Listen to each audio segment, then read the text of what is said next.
for virtually the entire span of human existence. The maximum speed of a thought was strictly bound to the physical speed of a galloping horse. If an emperor in Rome wished to command an army on the banks of the Danube, if a merchant in London needed to know the price of grain in Amsterdam, or if a family wanted to send word of a birth or a tragedy to relatives in the next province, that information had to be physically carried. It moved on the legs of a breathless runner, in the saddlebag of a post-rider swapping tired stallions at dusty coaching inns, or aboard the wooden deck of a sailing ship at the mercy of shifting winds. For thousands of years, distance meant silence, and silence meant delay.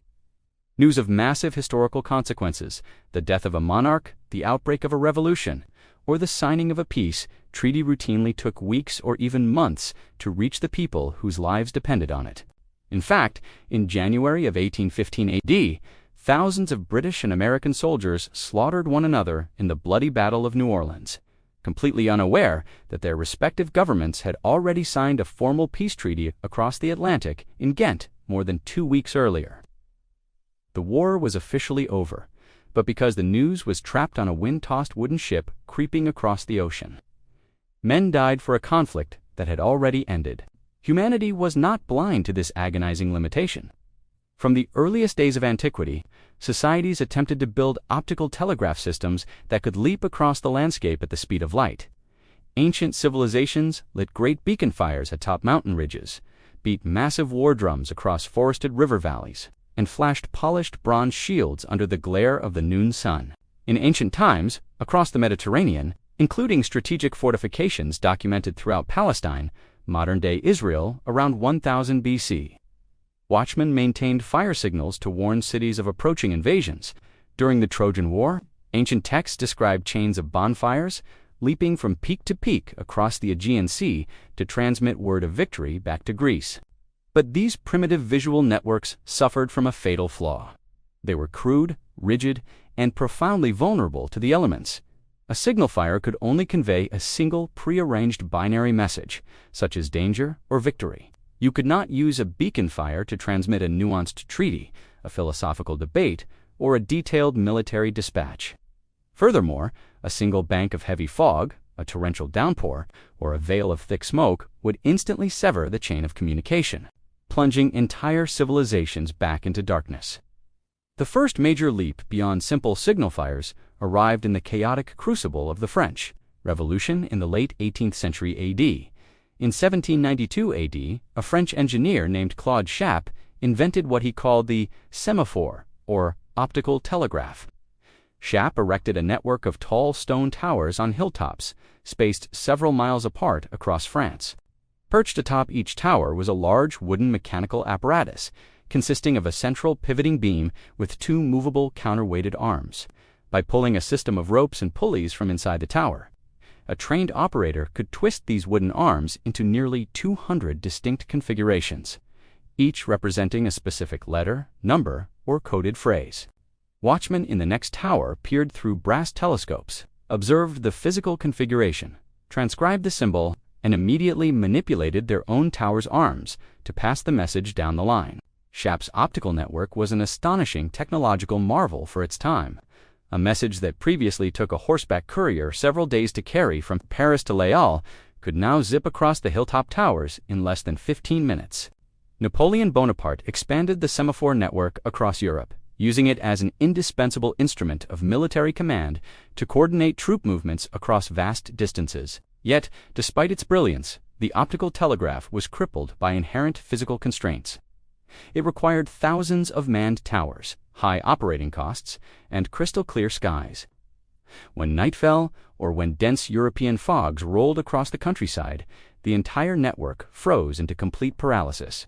Humanity had discovered how to encode information into visual symbols, but it had not yet discovered how to emancipate communication from the physical limitations of human eyesight and fair weather. To build a truly instantaneous, unstoppable communication network, humanity needed a medium that could travel through solid matter, operate in pitch darkness, and move without any moving mechanical parts. That medium was electricity. The road toward the electric telegraph was long, winding, and littered with eccentric experiments that often bordered on the absurd throughout the 18th century AD. Natural philosophers across Europe were captivated by the mysterious properties of static electricity. In 1729 AD, an English dyer and amateur scientist named Stephen Gray discovered that an electrostatic charge generated by rubbing a glass tube could be transmitted across hundreds of feet through moistened hemp twine. As long as the twine was suspended by insulating silk threads, a few decades later, with the invention of the Leyden jar in 1745, the first primitive capacitor, capable of storing electrical charge, scientists began wondering whether these static discharges could be used to send intelligible messages across long distances. In 1774 AD, a Swiss inventor named Georges Louis Lesage built the world's first working electrostatic telegraph in Geneva. His contraption was hopelessly complex and profoundly impracticable. Lesage ran 24 separate insulated wires between 2 rooms in his house, with each wire dedicated to a single letter of the alphabet. At the receiving end, each wire was attached to a pair of lightweight elderberry pith balls suspended in the air. When an electrostatic friction machine charged a specific wire, the pith balls at the other end would violently repel one another due to static charge.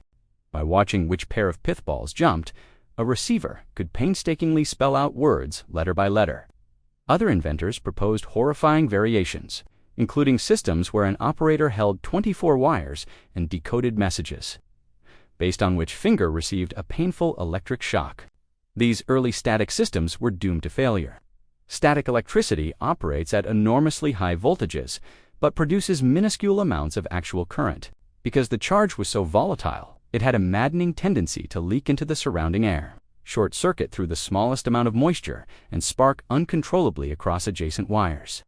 Trying to send a static electric pulse through a wire exposed to the damp winds and driving rains of the real world was virtually impossible. What the world desperately needed was not a violent, fleeting static spark, but a calm, continuous, and controllable flow of low-voltage electric current. That missing key arrived at the dawn of the 19th century AD in 1800 AD. The Italian physicist Alessandro Volta invented the voltaic pile, the world's first chemical battery, by stacking alternating disks of zinc and copper separated by cardboard soaked in salt water. Volta generated a steady, reliable stream of electric current for the first time in human history. Almost immediately, scientists recognized that this continuous electrical flow was the missing foundation for long-distance communication. In 1809 AD, a German physician named Samuel Thomas von Semmering constructed an electrochemical telegraph in Munich. Like Lesage, Semmering used dozens of individual wires. But instead of jumping pith balls, he submerged the receiving ends of the wires in glass tubes filled with acid. When current flowed through a wire, it triggered the electrolysis of water, causing tiny bubbles of hydrogen gas to rise inside the corresponding tube. By watching which tubes were bubbling, an observer could decipher the incoming message. While it worked in a controlled laboratory, the bubbling electrochemical telegraph was far too delicate, sluggish, and complicated to string across hundreds of miles of rugged wilderness. The true breakthrough that transformed the telegraph from an impractical laboratory curiosity into a revolutionary world-changing technology occurred in 1820 AD during a lecture at the University of Copenhagen. The Danish physicist Hans Christian Ørsted placed a simple magnetic compass needle beneath a wire connected to a chemical battery. When he completed the circuit, allowing electric current to surge through the wire, the compass needle suddenly twitched, pivoted, and swung perpendicular to the wire. Ørsted had accidentally stumbled upon one of the most profound fundamental truths in the universe. Electricity and magnetism are not separate forces, but interconnected manifestations of a single, unified force called electromagnetism. Moving electric charges generate magnetic fields. Ørsted discovery sent shockwaves through the scientific world. Natural philosophers immediately realized that if an electric current flowing through a distant wire could physically move a magnetic needle without any physical contact, they had discovered a frictionless, instantaneous way to signal across immense distances.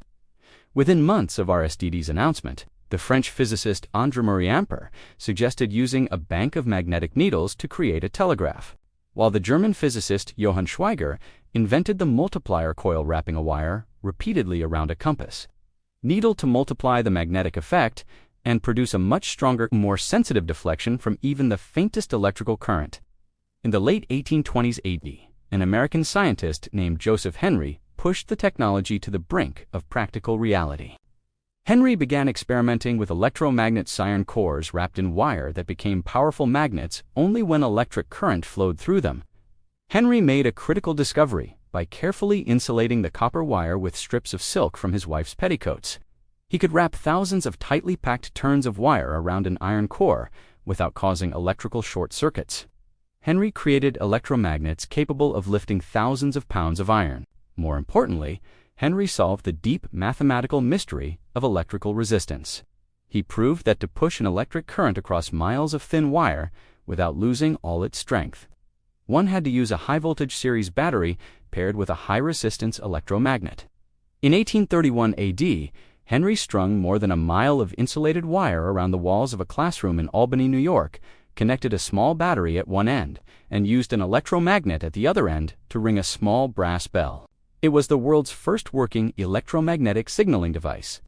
Across the Atlantic in Europe, inventors were racing to turn these electromagnetic principles into commercial enterprises. In Russia, Baron Pavel Schilling developed a working needle telegraph in 1832 AD, using an ingenious system where single needles deflected to the left or right to signal binary codes. In 1833 AD, the legendary German mathematician Carl Friedrich Gauss and his physicist colleague, Wilhelm Wehr, strung more than a kilometer of copper wire across the rooftops of Göttingen, connecting their university physics laboratory to the astronomical observatory to coordinate scientific data. Commercialization, however, truly erupted in Victorian Great Britain.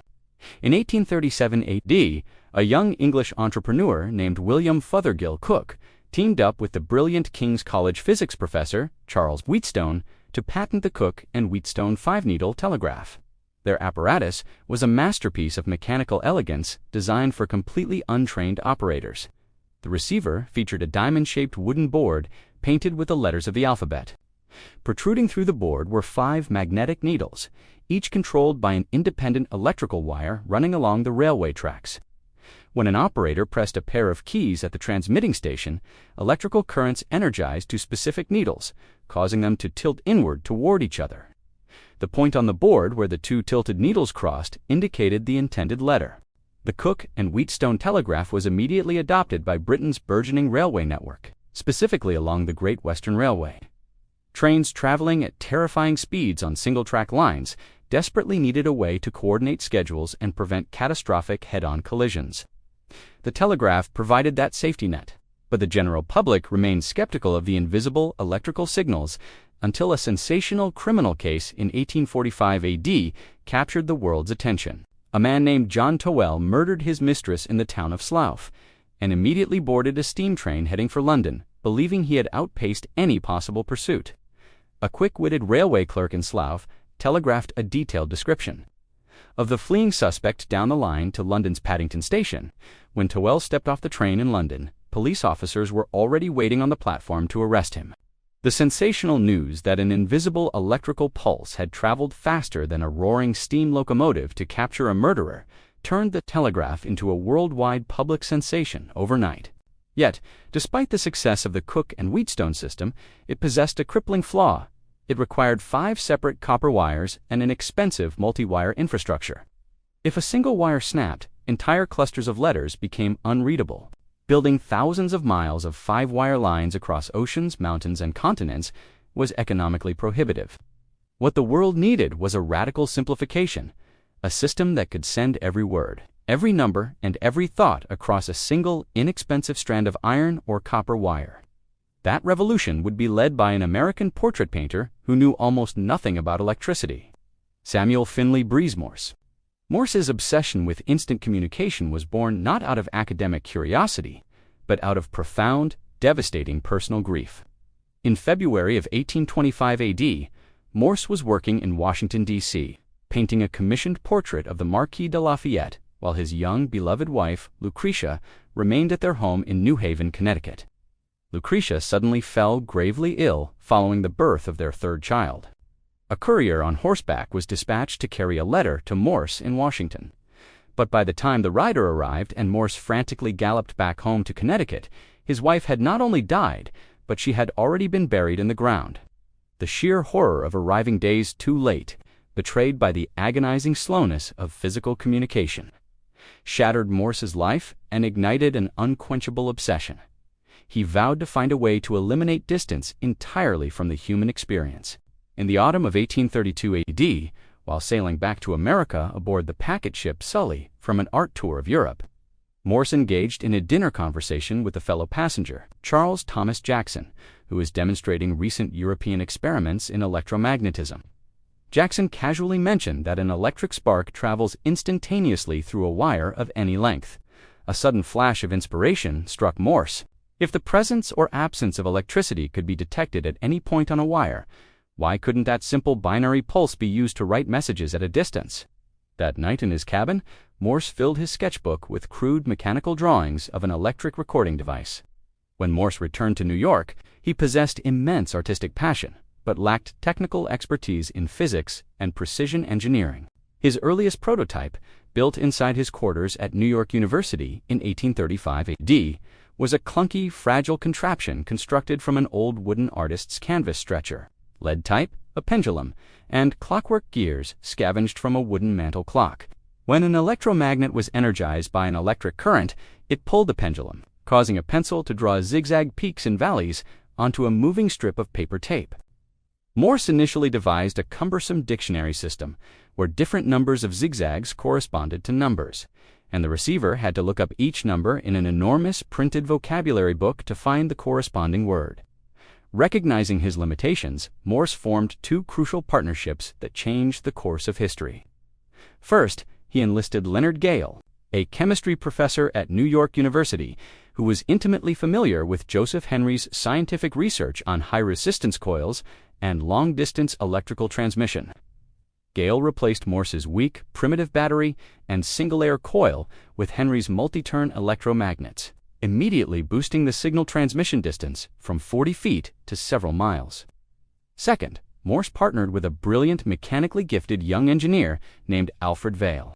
Alfred Vail brought two revolutionary contributions that turned Morse's crude idea into a global standard.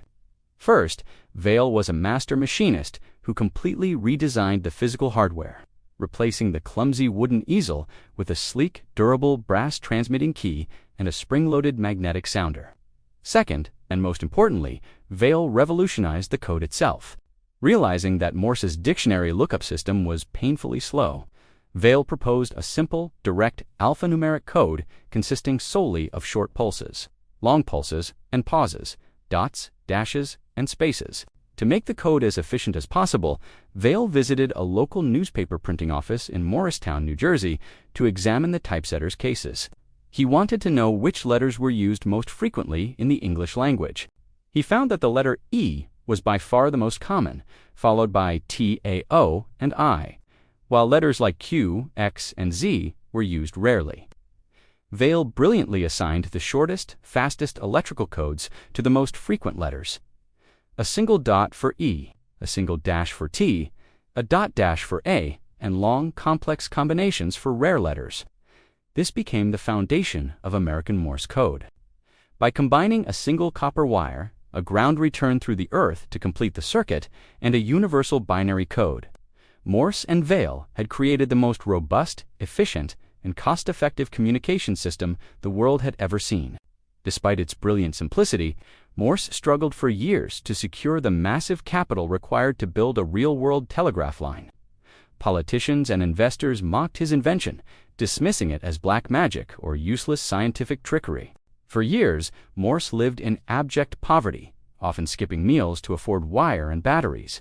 But after relentless lobbying on the final night of the legislative session in March of 1843 AD, the United States Congress narrowly passed a bill granting Morse $30,000 to construct an experimental 40-mile telegraph line between Washington, D.C. and Baltimore, Maryland. Construction of the Baltimore-Washington line began under the supervision of a young civil engineer named Ezra Cornell, who would later use his telegraph fortune to found Cornell University. Initially, Morse and Cornell attempted to bury the insulated wires underground inside lead pipes using a specialized trench plowing machine designed by Cornell. But after laying 10 miles of pipe toward Baltimore, the insulation failed completely. Moisture seeped through microscopic cracks in the lead, short-circuiting the wire and rendering the signal dead. With winter approaching and 2/3 of their congressional appropriation already spent, Morse faced utter ruin. Cornell devised a desperate, brilliant solution. They abandoned the underground pipes entirely. Instead, they bought thousands of glass doorknobs to act as electrical insulators, nailed them to wooden trees and chestnut poles erected along the tracks of the Baltimore and Ohio Railroad, and strung bare copper wire above the ground. Elevating the wires into the open air allowed the dry air itself to act as a natural insulator, keeping the electrical current contained within the wire. The overhead telegraph pole was born, establishing a visual landscape feature that would soon define the modern world. On May 24, 1844 AD, Samuel Morse sat inside the historic chamber of the United States Supreme Court in the Capitol Building in Washington, D.C., at the other end of the 40-mile wire, inside the Mount Clair Railway Depot in Baltimore, sat Alfred Vail, surrounded by a crowd of skeptical politicians, journalists, and government dignitaries. Morse tapped down on his spring-loaded brass key, sending a series of sharp electrical pulses leaping along the iron wire at nearly the speed of light. The mechanical register in Baltimore clicked rhythmically, embossing dots and dashes onto a strip of moving paper tape. The message, suggested by Annie Ellsworth, the young daughter of the Commissioner of Patents, was a quotation from the Book of Numbers. "What hath God wrought?" Seconds later, Vail telegraphed the exact same message back to Washington. The experiment was an undeniable historic triumph. Distance had been conquered. What followed was an explosion of technological expansion unprecedented in human history. Within a decade, telegraph poles marched across North America and Europe like an army of wooden giants, tracking along every newly laid railway line. By 1861 AD, the Western Union Telegraph Company completed the first transcontinental telegraph line across the vast American plains and Rocky Mountains, instantly rendering the legendary horseback pony express obsolete in a single afternoon. A message that previously took 10 grueling days of horse relays across harsh terrain could now cross the continent in less than a second. As telegraph networks expanded across thousands of miles, engineers encountered and conquered massive technical hurdles. Over extreme distances, electrical resistance and atmospheric leakage caused the electrical signal to arrive at distant stations as a faint, barely perceptible whisper. Too weak to mechanically press a metal stylus onto paper tape, the solution was the electromagnetic relay. Pioneered by Joseph Henry and refined by Morse, the relay was an extremely sensitive lightweight electromagnet that acted as an automated electronic switch. When a dying, faint current arrived from a distant city, it pulled a tiny iron armature just enough to close a separate local electrical circuit powered by a fresh battery, which instantly blasted the signal onward with renewed energy. By placing relays every few dozen miles, an electrical message could leap across thousands of miles without degrading. Furthermore, human operators soon made a startling ergonomic discovery. Morse's original machines were designed to emboss dots and dashes onto moving paper tape, so operators could visually read the marks. But experienced telegraphers working in busy offices noticed that they did not need to look at the tape at all. Every letter produced a distinct rhythmic cadence of clicks as the metal armature bounced against its brass stops. Click-clack for a dot, click-clack for a dash. Operators realized they could decode incoming messages entirely by ear, writing down the words in real time as fast as the sender could tap. Morse initially tried to ban this auditory decoding, fearing transcription errors. But auditory reading proved vastly faster and more accurate than inspecting paper tape. The cumbersome clockwork paper registers were discarded, replaced by simple, loud electromagnetic sounders that filled 19th-century telegraph offices with a relentless mechanical rhythm that became the pulse of the industrial era. With continents connected by landlines, humanity faced the ultimate geographic barrier, the ocean. The land was conquered, but thousands of miles of deep freezing. Pitch-black ocean trenches still separated the old world from the new. A letter between London and New York still took 2 weeks on a steamship. To conquer the ocean, humanity needed a way to submerge electrical wires in conductive saltwater without allowing the current to leak away. The breakthrough material was gutta percha, a natural rubber-like latex extracted from trees in Southeast Asia. Unlike natural rubber, which cracked and degraded in cold water, gutta percha became tough, resilient, and an extraordinary electrical insulator when submerged in the frigid depths of the ocean. In 1850 AD, the first commercial submarine cable was laid across the English Channel, connecting England and France.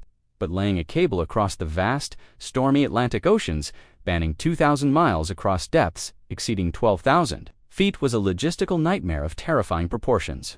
The Atlantic Telegraph Company, spearheaded by a visionary American paper merchant named Cyrus Westfield, mounted an epic campaign that suffered catastrophic, heartbreaking failures.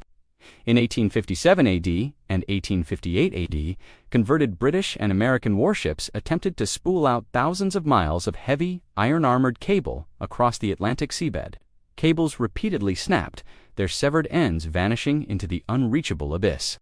In August of 1858 AD, a cable was finally laid, and Queen Victoria sent a 98-word congratulatory message to American President James Buchanan.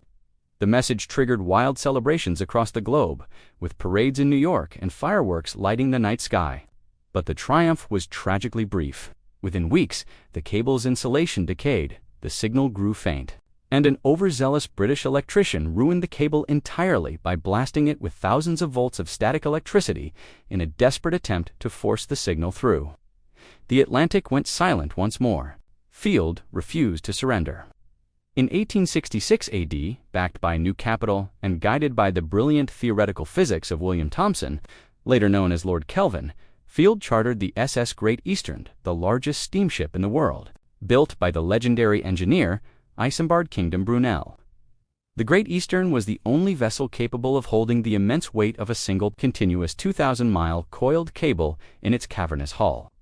In July of 1866 AD, the Great Eastern successfully landed a robust, heavily armored cable at Heart's Content, Newfoundland, creating a permanent, instantaneous electrical link between Europe and North America. In a display of astonishing nautical prowess, the ship then steamed back into the middle of the Atlantic, lowered giant iron grapples into 2 miles of ocean water, hooked the lost broken cable from the failed 1865 AD expedition, dragged it to the surface, spliced it with fresh wire, and completed a second operational line. The oceanic barrier had been obliterated forever. The invention of the telegraph radically rewired the structure of human civilization, creating what historians now call the Victorian Internet. Before the telegraph, every city and town on Earth operated on its own local solar time based on when the sun reached its zenith over the local town square. When it was noon in London, it was roughly 12 minutes after noon in Bristol. Because train networks and telegraph signals operated on precise split-second schedules across vast territories, local solar time caused chaos. The telegraph forced the global standardization of time zones and the creation of coordinated railway time. The telegraph revolutionized journalism and the flow of public information. Before its invention, newspapers published localized gossip and weak-souled foreign dispatches.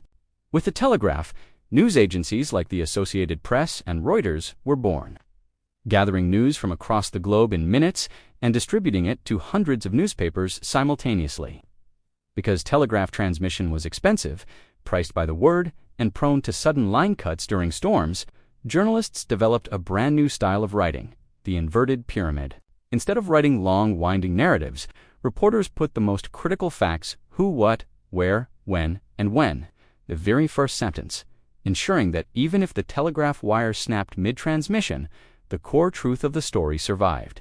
Global economics and trade transformed instantly. A commodity trader in Chicago could now check the spot price of cotton in Liverpool in real time, eliminating the wild speculative price swings that had plagued commerce for centuries. The stock ticker, invented in 1867 AD by Edward Callahan, brought real-time financial market data directly into brokerage offices, sparking the modern financial system. Militaries, too, were completely transformed. During the American Civil War, President Abraham Lincoln spent hundreds of hours inside the War Department telegraph office, reading raw dispatches and directing generals across hundreds of miles in real time, marking the birth of modern military command and control. Yet, beyond its immediate social and economic impacts, the invention of the telegraph represented something even more profound. It was the foundational ancestor of the modern digital universe. When Samuel Morse and Alfred Vail realized that human language could be reduced to a binary system of electrical presences and absences, current flowing and current interrupted, dots and dashes, ones and zeros, they laid the conceptual groundwork for everything that followed. Every computer, every fiber optic network, every wireless smartphone, and every packet of data moving across the modern global internet is simply a direct descendant of that original clicking brass key in Washington.